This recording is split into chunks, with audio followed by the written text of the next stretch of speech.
Is a surprise. Anyway, let's move it on, shall we? Yep, let's move it on. As you would probably imagine, we have to travel a lot to make this show. I mean, just in making this series alone, we have been to Colombia, Detroit, Las Vegas, Scotland, Tbilisi, Baku, Istanbul, Helsinki and Chongqing, Mongolia, Hong Kong, Florida, Spain, France, Italy, Switzerland. That's just to make 13 programmes. Yeah, and we're not making that up. We genuinely have been that far. Yes. And that means we have to go through a lot of airports. And almost all of them drive us mad for a number of small reasons and one big one. Yeah, you.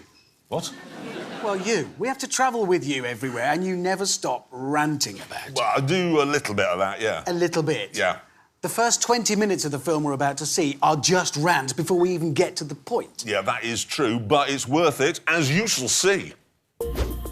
This is London Stansted Airport, which is located nowhere near London.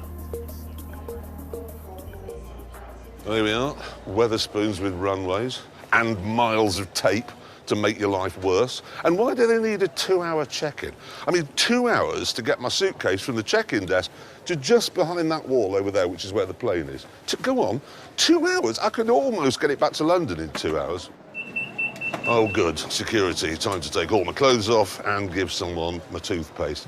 And do you know the worst thing is? I mean, the idiocy of people in these queues just beggars belief. Look at her shoes. You see that? Look at her.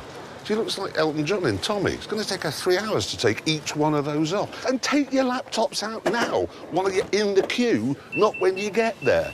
I came here on a train, 2,000 people on it, no security at all. Going on an aeroplane, ooh, well, we'll do this. And then, of course, is your bag going to be selected for a special search? Of course it is. Yes, there you go. You've been through an X-ray machine.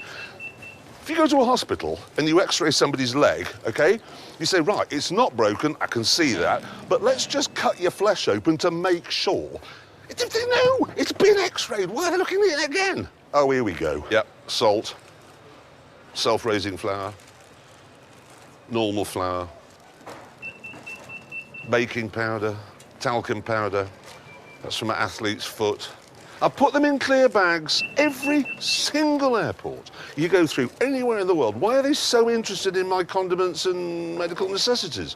I don't know, mate.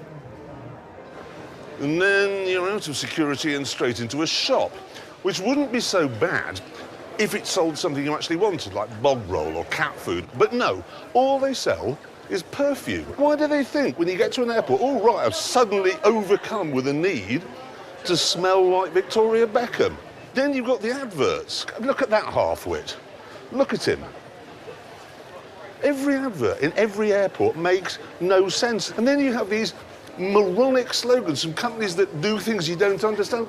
Manage your infrastructure like a visionary, not a functionary.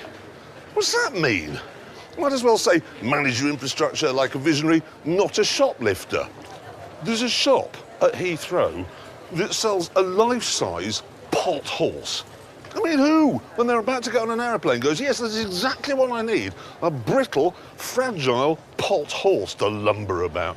I'm going to start an airline called I'll Take My Chances There. You turn up, get on the plane, it takes off. Nobody on board smells like Victoria Beckham, no security, nothing. If it blows up, it blows up. Not that you can say blows up in an airport these days, because then you have to go to prison for 400 years. Why is she wearing a tracksuit? Well, so she can be comfortable. She's not going on a fighter jet. She's going to Spain. There's no G. Well, there's one. Well, I mean, there's one G now. I'm not thinking, oh, these jeans are really uncomfortable. I wish I'd worn a caftan. And all those, they're the amuse-bouche of the problems you have at an airport. Now it's time for the really big one, the distance to the gate. This never ends. Of course it doesn't end. Look at that, look at that. 10-minute walk to gates. There's no such thing as a 10-minute walk. Nobody walks for 10 minutes. Well, I mean, I would, or a wildebeest, but not a human being.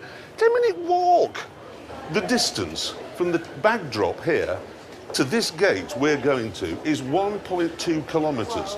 In Atlanta, the walk to the furthest gate is 2 kilometres. In Beijing, it's 2 miles. The astonishing miracle is that so far, I haven't actually been run over by one of those carts going beep, beep, beep, beep, warning, fat bastard on board. and then you get to a corner, and is it the end? No, there's another mile of corridor to get down. No one in the history of aviation has ever flown from Gate 1. There are no Gate 1s anywhere in the world. Here's your ticket, Gate 374. Where's Gate 1? I can see now why James May volunteered not to be in this film. And finally, you get to the gate, which is so far from civilization, they're still using a dot matrix printer. We have explained to him that the walk has to be this long because aeroplanes are wide because they've got wings, but he can't seem to understand the concept. Look,